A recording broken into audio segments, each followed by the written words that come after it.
The morning sun was just starting to peek through the oak trees when David pulled his silver Honda into the driveway of the duplex on Maple Street. He sat in his car for a moment, looking at the property he'd worked so hard to buy. The red brick building looked exactly like it did in the photos, but seeing it in person felt different. This was his now, his first real estate investment. David grabbed his clipboard and camera from the passenger seat. He'd scheduled this inspection weeks ago with the contractor, but they'd had to reschedule last minute. No big deal. He wanted to walk around the property anyway, check on the landscaping, and take some photos for his records. The neighborhood was quiet on this Tuesday morning. Most people were probably at work already. David liked that. He could take his time, really, look at everything without feeling rushed. He walked around to the back of the duplex first, checking the fence line and making notes about the small garden area that came with the property. The tenant in Unit B had been living there for 3 years, according to the previous owner. She paid her rent on time mostly, and hadn't caused any major problems. David planned to keep her as a tenant for now. No need to rock the boat if things were working. He was taking photos of the air conditioning unit when he heard footsteps behind him. "Excuse me, what exactly do you think you're doing?" David turned around to see a woman standing about 10 feet away. She was probably in her early 50s, wearing a jogging outfit and tennis shoes. Her blonde hair was pulled back in a ponytail, and she had her hands on her hips like she meant business. "Oh, hi there," David said with a smile.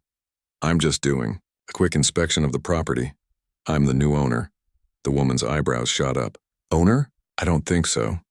Mrs. Chen never mentioned selling to anyone, and she definitely didn't mention anything about you." David felt a little confused. "Mrs. Chen sold the property last month. I have all the paperwork. Are you a neighbor?" "I'm Linda Morrison, and I live right here in Unit B," she said, pointing to the door just a few yards away. "I'm also on the HOA board, so I know what goes on in this neighborhood, and I know you don't belong here." Something about the way she said "you don't belong here" made David's stomach tighten. He'd heard that tone before in his life, and it never led anywhere good. "Well, Linda, I understand your concern," David said, keeping his voice calm and friendly. "But I really am the owner now. I closed on the property 3 weeks ago. Here, let me show you my paperwork." David reached for his folder, but Linda stepped back like he was reaching for a weapon. "I don't need to see any fake papers," she said. "I know exactly what's going on here. You're probably some contractor trying to do work without permits. Or maybe you're just here to steal something. Either way, you need to leave right now." David couldn't believe what he was hearing. "Ma'am, I promise you I'm not here to steal anything. This is my property. I bought it fair and square. People like you don't buy properties in neighborhoods like this," Linda said, her voice getting louder. "I've seen this before. You show up with some story about being the owner, do whatever you want, and then disappear when the real owner shows up." The words hit David like a slap. People like you. He knew exactly what she meant, and it had nothing to do with his occupation or his credit score. "Look," David said, trying one more time to be reasonable. "I understand this might be confusing, but I really am the owner. If you want, I can call my real estate agent right now. She can verify everything." Linda pulled out her phone. "No need, I'm calling the police, and I'm taking your picture so they know exactly who was trespassing on this property." "Trespassing?" David felt his patience starting to slip. "Linda, I own this building. That includes the unit you're living in." "Sure you do," Linda said with a nasty laugh. She started taking photos of David with her phone. "Smile for the camera. These pictures are going straight to the HOA board and the police." David raised his hand to block the photos. "Please stop taking pictures of me. This is ridiculous." "Oh, now you don't want your picture taken?" Linda said. "That's exactly what I'd expect from someone up to no good." A car drove by slowly, and David noticed the driver staring at them. Great. Now the whole neighborhood would think he was some kind of criminal. "Ma'am, please listen to me," David said. "I have the deed right here in my folder. I have the keys to both units. I can prove I own this property." "Anyone can get fake papers made these days," Linda replied. "And I bet those keys don't even work." To prove his point, David walked over to the front door of Unit A and slid his key into the lock. It turned easily, and the door opened. Linda's face got red. That doesn't prove anything. You probably picked that lock or got the key from somewhere else. David was starting to realize that no amount of evidence was going to convince this woman. She'd already made up her mind about who he was and why he was there. Okay, David said, closing the door and locking it again. I'm going to go ahead and finish my inspection. If you want to call someone, that's your choice, but I'm not doing anything wrong. Oh, I'm definitely calling someone, Linda said. I'm calling the police, the HOA president, and the security company. We don't tolerate this kind of behavior in this neighborhood. David wanted to ask what kind of behavior she was talking about, but he already knew the answer would just make him angrier. Instead, he went back to taking photos of the property. Every few minutes, he could see Linda watching him from her window or her patio. She was on her phone almost constantly, probably making good on her threats to call everyone she could think of. When David walked around to check the mailboxes, Linda appeared again. I've talked to 3 different people about you, she announced. They're all very interested in your little story about being the owner. Good, David said. When they get here, I'll show them the same paperwork I offered to show you. We'll see about that, Linda said. She took a few more photos of David and his car, making sure to get a clear shot of his license plate. David finished his inspection and got back in his car. As he drove away, he could see Linda still standing in the driveway, talking on her phone and gesturing in his direction. He'd dealt with difficult people before, but this was something else. Linda wasn't just suspicious or cautious. She was convinced. He was lying, and nothing he said or showed her was going to change her mind. David realized this was probably just the beginning. If Linda was really on the HOA board like she claimed, and if she was as determined as she seemed, this could turn into a real problem. But David had worked too hard to get this property to let some angry neighbor scare him away. He had every right to be there, and he wasn't going anywhere. 3 days later, David's mailbox was stuffed with official-looking letters, all from the Willowbrook Heights Homeowner Association, all marked urgent in red letters. He sat at his kitchen table and opened them one by one. The first was a notice of violation for unauthorized commercial activity.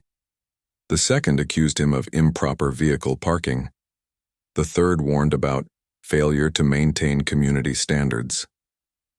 David read each letter twice, trying to figure out what they were talking about. Commercial activity? He'd spent maybe 20 minutes taking photos of his own property. Improper parking. He'd parked in his own driveway. Community standards? He hadn't even moved in yet. At the bottom of each letter was the same signature. Linda Morrison, HOA board member. Of course. David's phone rang while he was still reading. Unknown number. Hello? Is this David Chen?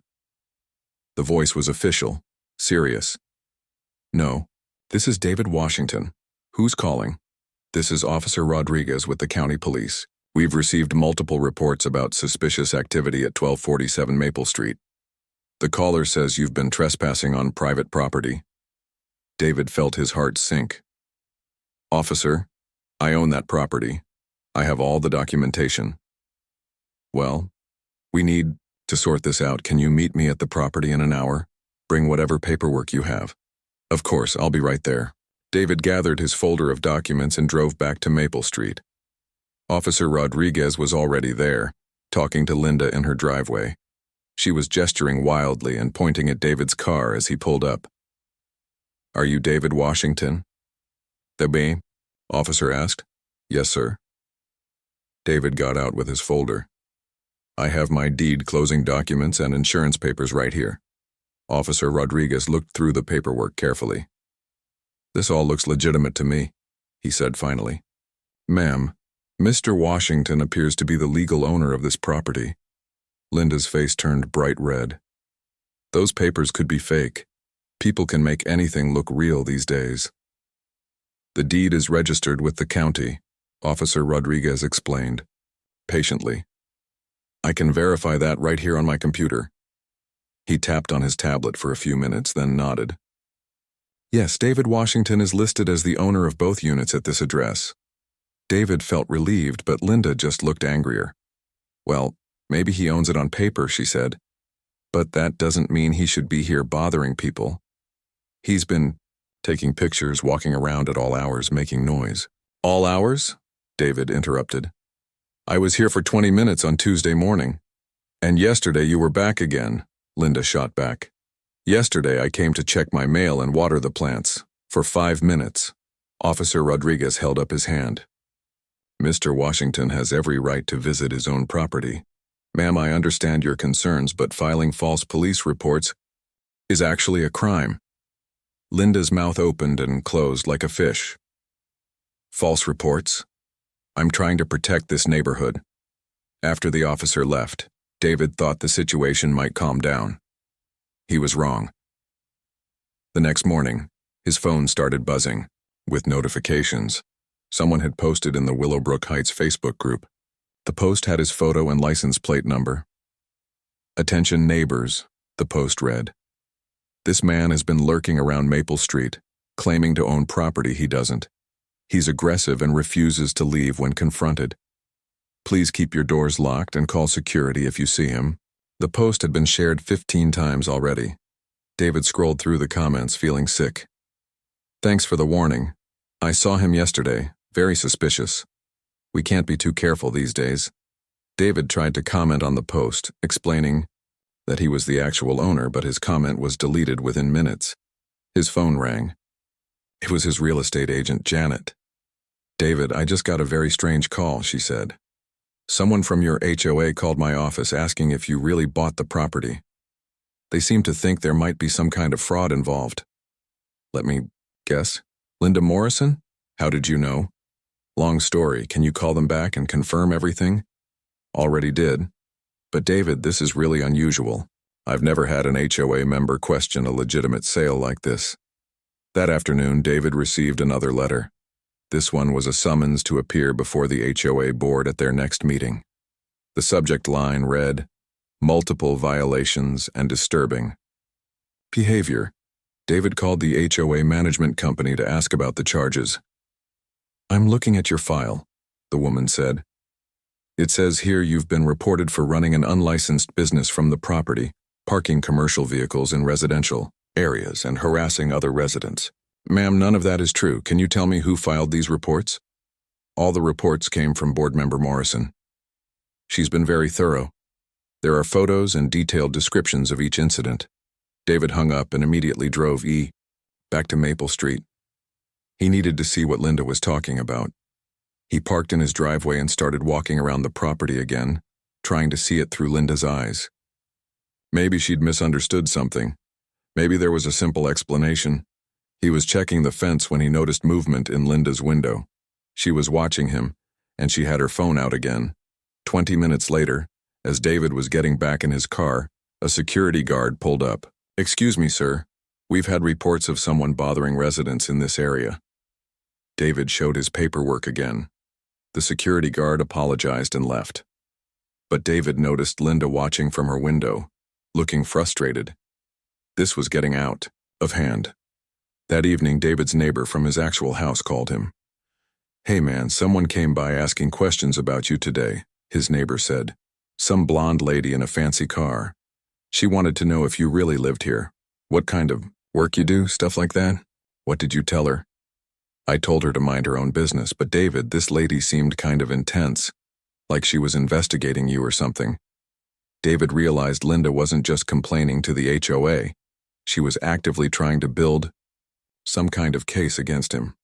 The next day, he found a new post in the neighborhood Facebook group. This time it was a petition. Concerned neighbors, it read, we need to band together to protect our community from disruptive influences. The HOA board needs to take strong action to remove problematic individuals before our property values suffer.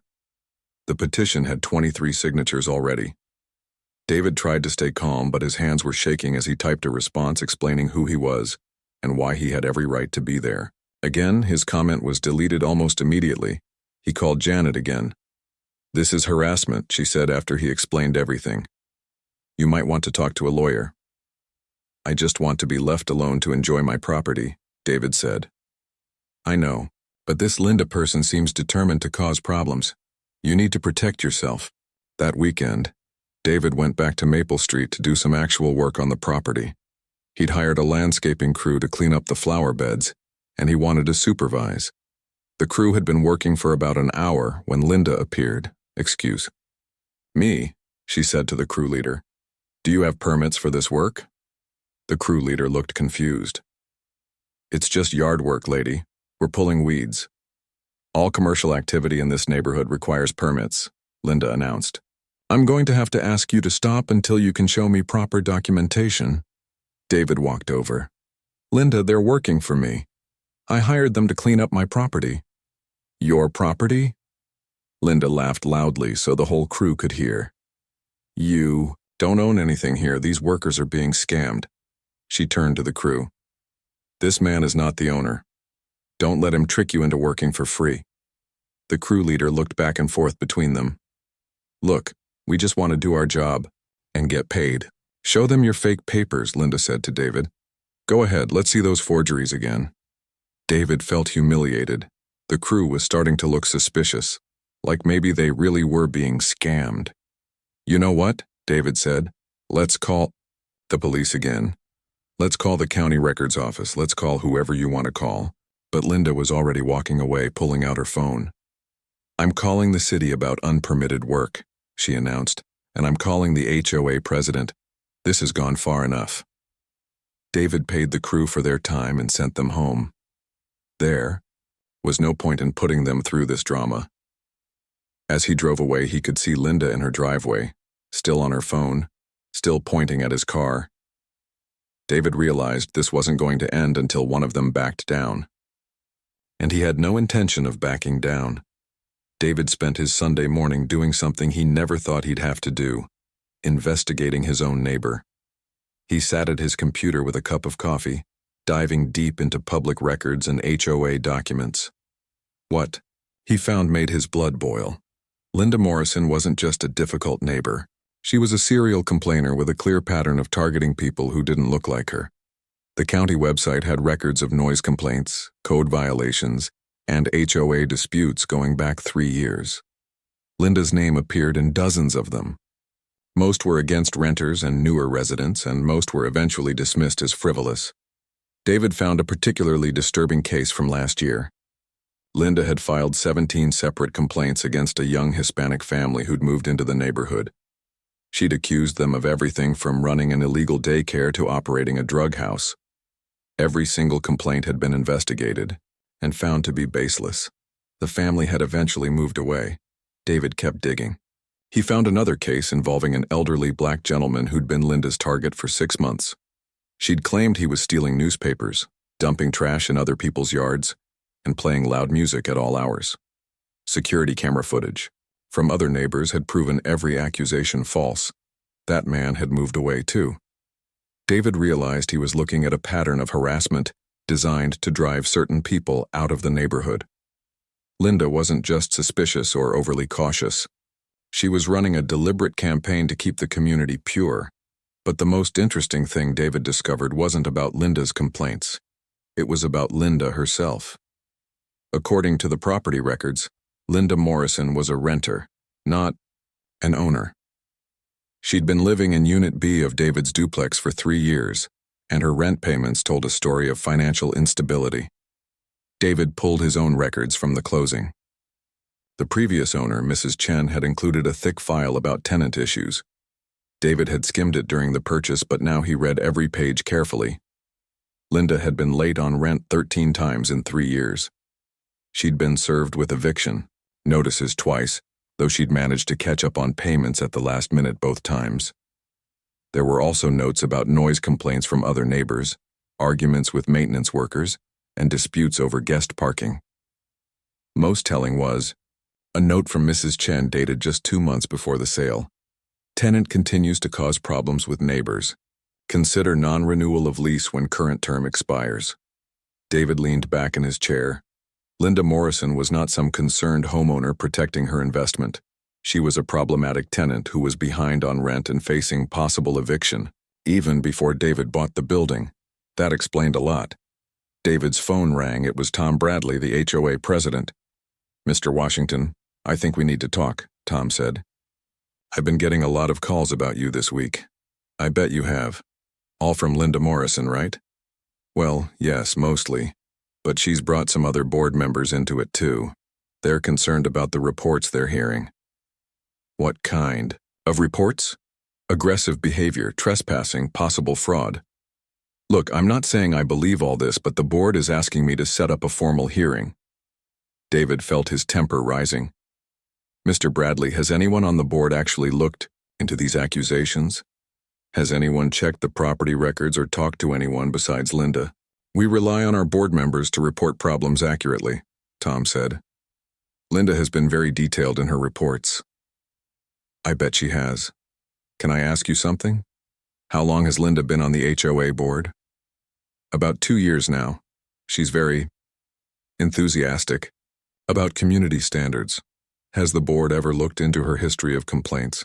Because I just spent the morning researching, and she's filed over 50 frivolous complaints in the past 3 years. There was a long pause. I wasn't aware of that. She's also been late on rent 13 times and faced eviction twice. Did you know she's my tenant? Another pause, longer this time. Your tenant? I own the duplex at 1247 Maple Street. Both units. Linda Morrison rents Unit B from me. Has she mentioned that in any of her reports? No. Tom said slowly. She definitely hasn't mentioned that. David could hear papers rustling in the background. Mr. Washington, I think maybe we should postpone this hearing until I can look into things more carefully. I think that's a good idea. After hanging up, David decided it was time to have a direct conversation with Linda. He drove to Maple Street and knocked on her door. Linda opened it with a scowl. What do you want now? I want to talk to you about your rent, David said calmly. Linda's face went pale. My rent? You're my tenant, Linda. I'm your landlord. Did you forget to mention that to the HOA board? Linda tried to close the door, but David put his hand against it gently. We need to have this conversation, he said, either here or in front of the HOA board with everyone watching. Linda stepped back and let him in reluctantly. I don't know what you think you're trying to prove, she said. I'm not trying to prove anything. I'm trying to understand why my own tenant has been filing false reports against me. David pulled out his phone and showed her his research. 53 complaints in 3 years, Linda, against neighbors who happen to be minorities. Every single one dismissed as baseless. Linda's hands were shaking. I don't know what you're talking about. The Martinez family, remember them? 17 complaints until they moved away. Robert Johnson, the retired teacher, 15 complaints until he gave up and left. How many families have you driven out of this neighborhood? I was protecting the community, Linda said, but her voice was weak. From what? From people who look different than you? Linda sat down heavily on her couch. You don't understand. Property values, community standards. Linda, look at me, David said. I'm a software engineer. I have a college degree, a good job, and enough money to buy investment property. What exactly are you protecting the community from? Linda didn't answer. David continued. And speaking of community standards, let's talk about your rent history. 13 late payments, 2 eviction notices, complaints from neighbors about your behavior. If anyone's been lowering community standards, it's been you. Mrs. Chen never said anything about selling. Linda mumbled. Mrs. Chen didn't have to ask your permission to sell her property. Just like I don't need your permission to own it. David pulled out a piece of paper. This is your lease agreement. Section 12 clearly states that harassment of other residents is grounds for immediate eviction. Linda looked up sharply. You can't evict me. I have rights. You absolutely have rights, but you also have responsibilities. And one of those responsibilities is not filing false police reports against your own landlord. David stood up. Here's what's going to happen. You're going to call Tom Bradley and tell him you made a mistake about who I am. You're going to withdraw all your complaints with the HOA. And you're going to post a correction in that Facebook group explaining that I'm the legitimate owner. And if I don't, then I'll start the eviction process tomorrow morning. I'll also file a complaint with the county about your pattern of filing false reports. and I'll make sure every future landlord knows exactly why you had to move." Linda was quiet for a long moment. "I was just trying to protect my home," she said. "Finally. This isn't your home, Linda. It's mine. You're a tenant, and tenants don't get to harass the landlord." David walked to the door. "You have until tomorrow evening to make those calls. After that, you'll be hearing from my attorney." As he drove away, David felt something he hadn't felt all week: control. For the first time since this mess started, he wasn't reacting to Linda's accusations. He was setting the terms. But he also felt sad. This whole situation could have been avoided if Linda had just talked to him like a normal person, instead of making assumptions based on the color of his skin. David realized that Linda probably wasn't evil, just ignorant and scared. But ignorance and fear had consequences, and it was time for her to face them. His phone buzzed with a text message from Tom Bradley. "Board meeting canceled until further notice. We'll be in touch soon." David smiled. Sometimes the truth really did set you free. The Willowbrook Heights Community Center had never hosted a more tense HOA board meeting. David arrived 15 minutes early and chose a seat in the front row. He'd brought his attorney, James Mitchell, and a thick folder of documents. Linda wasn't there yet, but several board members were setting up at the front table. Tom Bradley looked nervous as he arranged his papers. Two other board members, Janet Kim and Robert Santos, kept glancing at David and whispering. At exactly 7 o'clock, Linda walked in. She'd dressed up for the occasion in a navy blue blazer and had her hair styled professionally. She looked confident, like someone about to deliver a winning presentation. She didn't look confident when she saw David's attorney. "Good evening, everyone," Tom Bradley called the meeting to order. "We're here tonight to address some unusual circumstances that have come to light regarding property at 1247 Maple Street." Linda raised her hand. "Mr. Bradley, I've prepared a comprehensive presentation about the ongoing problems with this individual. I have photos, documentation, and witness statements." "Linda," Tom said carefully, "before we hear from you, I think Mr. Washington should have a chance to speak." David stood up. "Thank you, Mr. Bradley.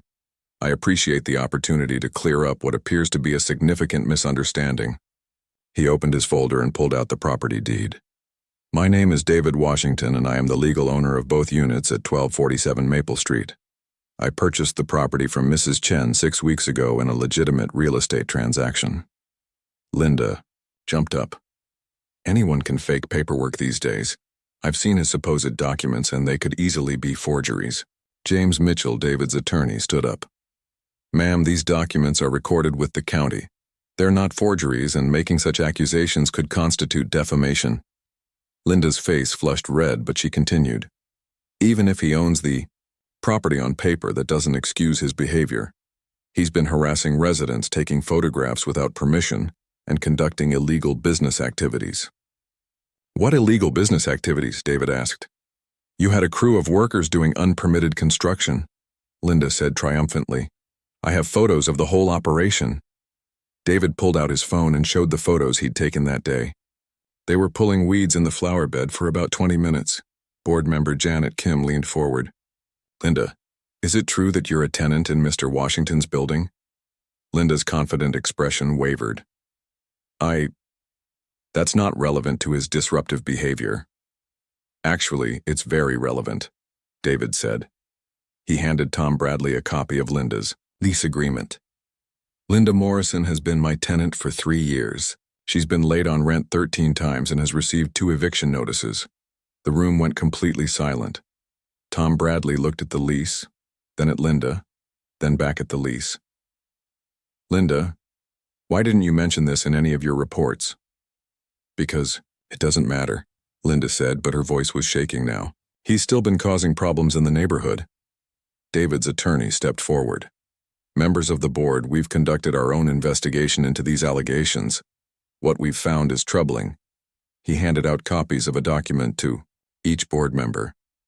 "This is a summary of complaints filed by Ms. Morrison over the past 3 years. 57 separate complaints against neighbors, primarily targeting minority residents." Board member Robert Santos read through the pages, his expression growing more serious with each line. "Linda, is this accurate?" I was protecting the community, Linda said defensively. Someone has to maintain standards. What standards? Janet Kim asked. According to this, every single complaint was investigated and found to be baseless. David pulled out another document. Here's what's particularly interesting. In every case where Linda filed multiple complaints against a resident, that person eventually moved away. The Martinez family, Robert Johnson, the Thompson kids who just started college. Those people were causing problems, Linda insisted. Robert Johnson was a retired elementary school teacher, David said. 73 years old, lived in the neighborhood for 15 years before you moved in. What problems was he causing? Linda couldn't answer. Tom Bradley was still reading through the documents. Linda, this says you accused Mr. Johnson of playing loud music at midnight. Multiple times. He was, Linda said weakly. Mr. Johnson was in the hospital for hip surgery during 2 of the dates you listed, David's attorney pointed out. We have medical records. The board members exchanged looks. David could see them finally understanding what had been happening in their community. There's more, David continued. Linda has been posting in the neighborhood Facebook group, sharing photos of me and warning people about a suspicious individual. She's been encouraging neighbors to call the police and security. He handed Tom his phone, showing the Facebook posts. She's been running a harassment campaign designed to drive me away from property I legally own. Linda stood up abruptly. This is ridiculous. You can't believe I'm a problem here. Look at him. She gestured wildly at David. Does he look like he belongs in this neighborhood? The room went dead silent. David felt like someone had punched him in the stomach. Janet Kim spoke first. Linda, what exactly do you mean by that? Linda realized what she just said, but it was too late to take it back. I mean, people need to fit in with the community culture. What culture is that? Robert Santos asked. Linda looked around the room desperately. You know what I mean. Traditional families, people who share our values. What values don't I share? David asked quietly. Linda couldn't answer, but her face said everything the room needed to know. Tom Bradley cleared his throat. Linda, I think you need to step down from the board. What? You can't be serious. We can't have a board member who targets residents based on their race, Janet Kim said firmly. What you've done here is discriminatory harassment, and it's probably illegal. Linda turned to David with desperation in her eyes. Look, maybe we got off on the wrong foot. Can't we just start over? David's attorney answered before David could speak.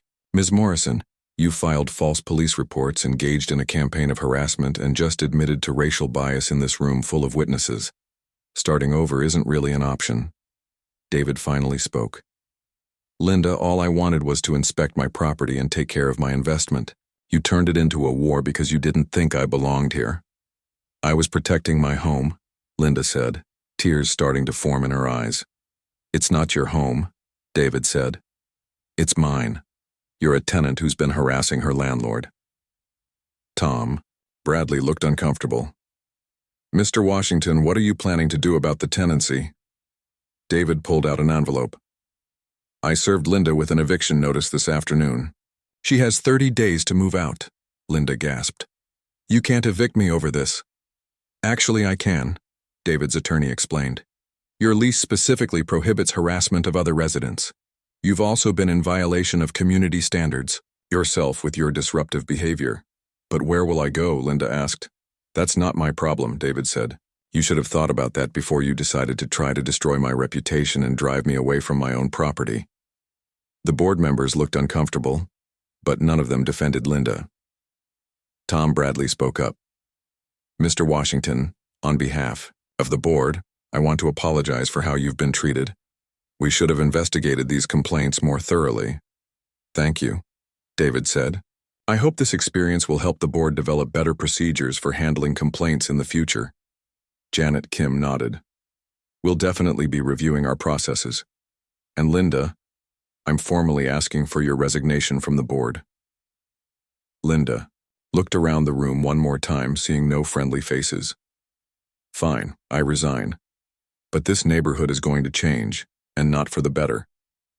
She gathered her papers and walked out, leaving the room in awkward silence. Tom Bradley sighed. "Mr. Washington, again I apologize. Is there anything the board can do to make this right?" David thought for a moment. "Actually, yes.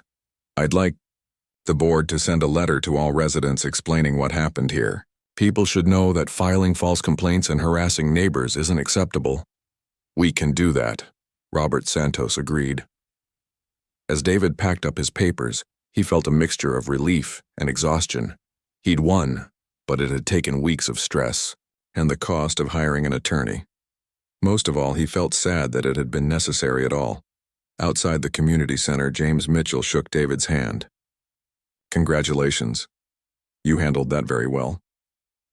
"Thanks for your help," David said. "I couldn't have done it without you." "David, people like Linda exist everywhere. The important thing is not to let them win." As David drove home, he thought about the families who had moved away rather than fight Linda's harassment. He wondered how many other neighborhoods had their own version of Linda Morrison, driving away anyone who didn't fit their narrow vision of community. But tonight, at least, the harassment had stopped, and maybe other people would feel safer knowing they didn't have to accept being treated that way. David smiled as he pulled into his driveway. Tomorrow he'd go back to Maple Street and finally finish inspecting his property, without anyone questioning his right to be there. 2 weeks after the board meeting, David stood in Unit B of his duplex, surveying the damage Linda had left behind. She'd moved out 3 days early, apparently unable to face staying in the neighborhood. After her public humiliation, the apartment was a mess. Linda had ripped up the carpet in the living room, claiming it was an accident from moving furniture. She'd also removed several light fixtures and the ceiling fan, saying they were her personal property. David's contractor had estimated $2,000 in repair costs, but David wasn't angry anymore. If anything, he felt relieved. Linda Morrison was someone else's problem now. His phone buzzed with a text from Tom Bradley. "David, I have a family interested in Unit B. Very nice people, great references. Can I give them your number?" David smiled and texted back, "Sure." The doorbell rang 20 minutes later. David opened it to find a young couple with 2 small children. The woman was Hispanic, the man was Asian, and their kids looked about 6 and 8 years old. "Mr. Washington, I'm Carlos Rivera, and this is my wife, Amy. Tom Bradley said you might have a rental available." "Come in, please," David said. "Let me show you around." As they walked through the apartment, Amy asked about the neighborhood schools and Carlos asked about the HOA rules. The kids ran from room to room, already imagining where their toys would go. "The previous tenant had some issues with neighbors," David said honestly. "But I think that situation has been resolved." "What kind of issues?" Amy asked. David hesitated, then decided to be direct. "She was filing complaints against minority residents, trying to drive people away who didn't look like her." Carlos and Amy exchanged glances. "We've dealt with that before," Carlos said. "Is she still here?" "No, she moved out. And she's no longer on the HOA board." "Good," Amy said firmly. "We're tired of having to prove we belong places." David's heart went out to them. "You'll never have to prove anything to me. If you want the place, it's yours." They filled out the application on the spot. That evening, David got a call from his neighbor Janet Kim, the HOA board member. "David, I wanted to update you on the letter we sent to residents," she said. "The response has been interesting." "How so?" "We've gotten calls from 6 different families thanking us for addressing the situation. Apparently, Linda had been bothering a lot more people than we realized." "Really?" "The Wilson family said she'd been calling the city about their fence height every few months. The Patels said she'd complained about their cooking smells. Even the Johnsons, who are white, said she'd been harassing them about their teenage son's friends." David shook his head. "She really was targeting everyone." "It gets better," Janet continued. 3 families that moved away in the past year have called asking if they can move back.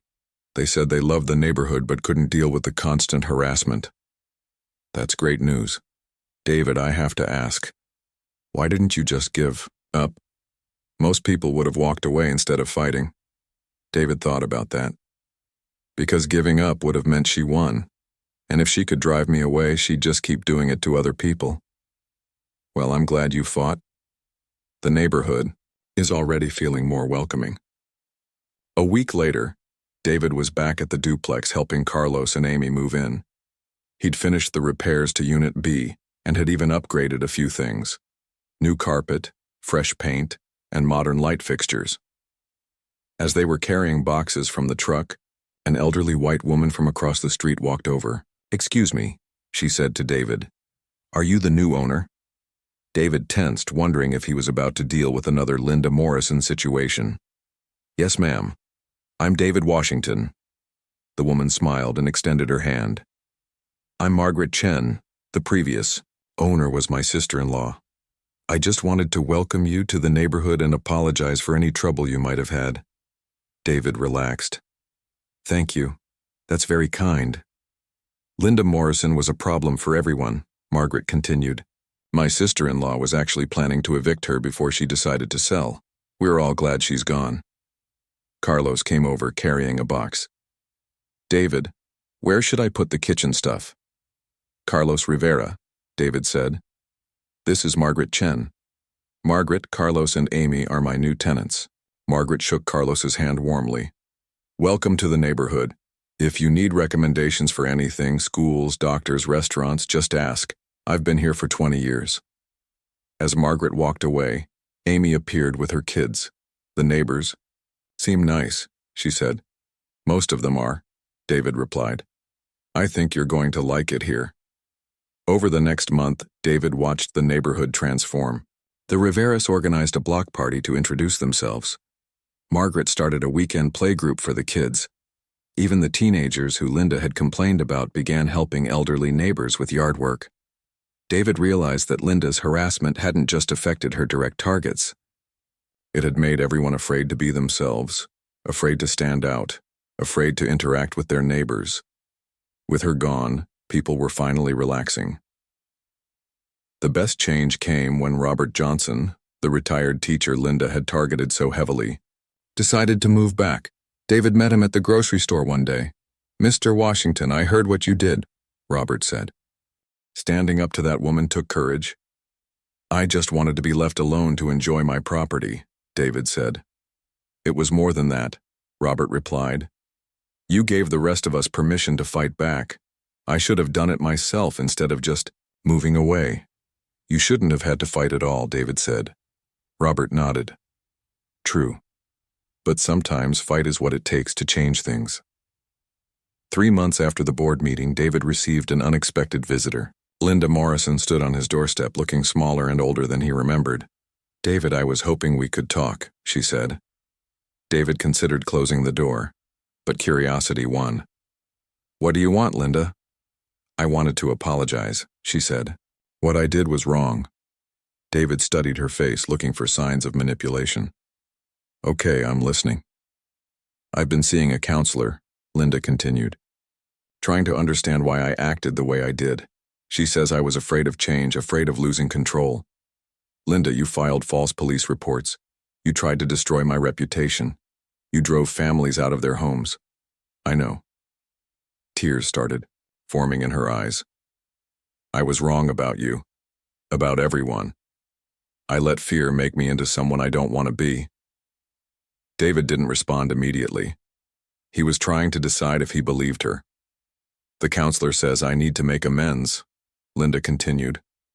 "I've written letters to the families I hurt, explaining what I did and apologizing." "That's a start," David said. "I also wanted you to know that I understand now why you evicted me. You had every right." David nodded. "Yes, I did. Is there anything I can do to make this right?" Linda asked. David thought about that. "Linda, the damage is done. People moved away because of you. Kids had to change schools. Families lost their sense of security in their own neighborhood. I know, and I have to live with that. The only thing you can do now is make sure it never happens again. To anyone." Linda nodded. "I'm moving to a different state, starting over somewhere fresh. Somewhere I can be better." As she walked away, David felt something unexpected. Pity. Linda Morrison had let fear and prejudice poison her life and hurt innocent people. She'd lost her home, her position in the community, and probably her sense of self-worth, but David also felt hope. If Linda could recognize her mistakes and commit to changing, maybe other people could too. 6 months later, David was hosting a barbecue in the shared backyard of his duplex. Carlos and Amy were there with their kids. Margaret Chen had brought homemade cookies. Robert Johnson was teaching the neighborhood children how to play chess. The Patel family, who Linda had harassed about cooking smells, had brought enough Indian food to feed everyone. The Wilson kids were running around with water balloons. Even some of the teenagers Linda had complained about had stopped by to help set up tables. Tom Bradley appeared with a bottle of wine. "David, I brought you something. A housewarming gift. Even though you've been here almost a year now." "Thanks, Tom. How are things with the new board?" "Much better. We've implemented new procedures for handling complaints. And we're actively working to make sure everyone feels welcome." As the sun set and the party wound down, David looked around at his neighbors laughing and talking together. This was what Linda Morrison had been so afraid of. A diverse, integrated community where people looked out for each other regardless of their background. It was exactly what David had hoped for when he bought the property. Amy Rivera came over as they were cleaning up. "David, I wanted to thank you again for renting to us. The kids love it here." "Thank you for being such great tenants," David replied. "Can I ask you something? Would you ever consider selling this place?" David looked surprised. "Why?" "Carlos and I were thinking about buying it, making it our permanent home. We'd love to own here instead of rent." David smiled. "Let me think about it. But Amy, whether you rent or own, you belong here. Don't let anyone ever tell you otherwise." As David locked up the duplex that night, he thought about how much had changed since that first morning when Linda Morrison had confronted him in the driveway. He'd come here just wanting to inspect his investment, property. Instead, he'd had to fight for his right to exist in the neighborhood. But the fight had been worth it, not just for him, but for everyone who would come after him. The neighborhood was stronger now, more welcoming, more united. David realized that sometimes the best investment you can make isn't in property or stocks or bonds. Sometimes it's in standing up for what's right even when it's difficult, especially when it's difficult. He drove home knowing that tomorrow he'd be back, checking on his tenants, maintaining his property, and enjoying the community he'd helped create. A community where everyone belonged.